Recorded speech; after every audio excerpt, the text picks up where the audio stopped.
Speaker Bronwyn Bishop's travel expenses are under scrutiny over a European trip which cost taxpayers almost $90,000. Mrs Bishop led a parliamentary delegation to several countries, then went to Switzerland to lobby for a new job as president of an international parliamentary union. She lost out to the Bangladesh candidate. Mrs Bishop's ban on the burqa supposedly costing her the job.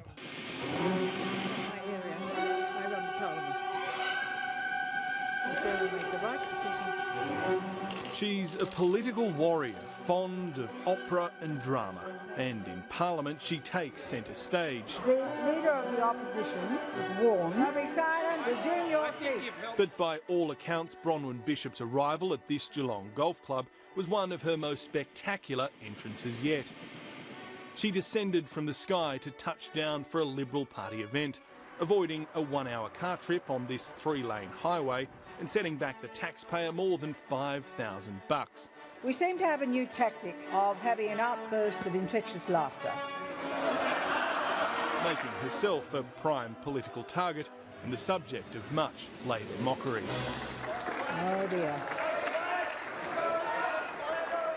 This is a shameful abuse of taxpayer money, and it goes to the character of the government. For an opposition leader who's had a tough few weeks, the chopper ride was treated like a gift from above. Having a good morning.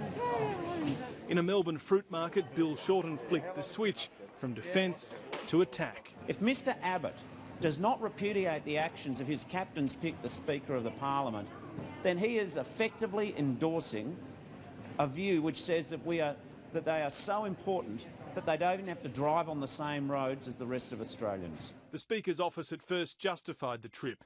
A statement said Ms Bishop only took the chopper to meet commitments, and that because of her concern for the country, she works as hard as she can and wishes she could do even more. It might seem extravagant, but there's no suggestion she's broken any rules. In total, the Speaker spent more than $130,000 on travel in the last half of last year. Labor smelled something. On this matter, she has some very serious explaining to do. And the Treasurer didn't want to take a whiff. Well, with a budget emergency and the age of entitlement over, I mean, it's not a good look, is it? Well, it is not a good look. It is not a good look, and I think that the Speaker needs to explain it. Helicopter rides from Essendon to Geelong, honestly, I mean, that doesn't pass any sort of sniff test, does it? Look, instinctively, it doesn't. The Treasurer was only saying what many were muttering privately. 7:30 spoke to many Coalition MPs and senators who are big fans of Bronwyn Bishop, but thought the chopper trip was impossible to justify, especially following Tony Abbott's pursuit of the former Speaker, Peter Slipper. Her colleagues wanted her to pay back the cash. For Batman, Corio will leave under 94A. The member for Isaacs will leave under 94A. Madam Speaker. I name the member for Isaacs. Labor has long complained about the Speaker's impartiality. Parliamentary records show opposition MPs have been booted from the chamber 394 times, compared with just 8 members of the government. I make the point that the member for Wakefield is number 400 of people who've been thrown out. He's the Brian Lara of this parliament. The member will resume his seat.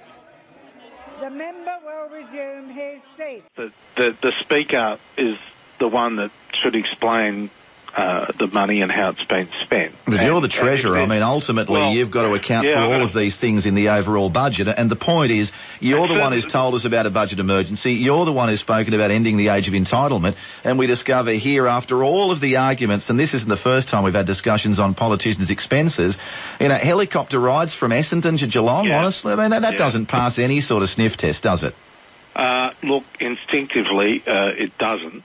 The Prime Minister, to uphold the integrity of the Parliament, needs now to require the Speaker to step down until these matters are resolved. Nope.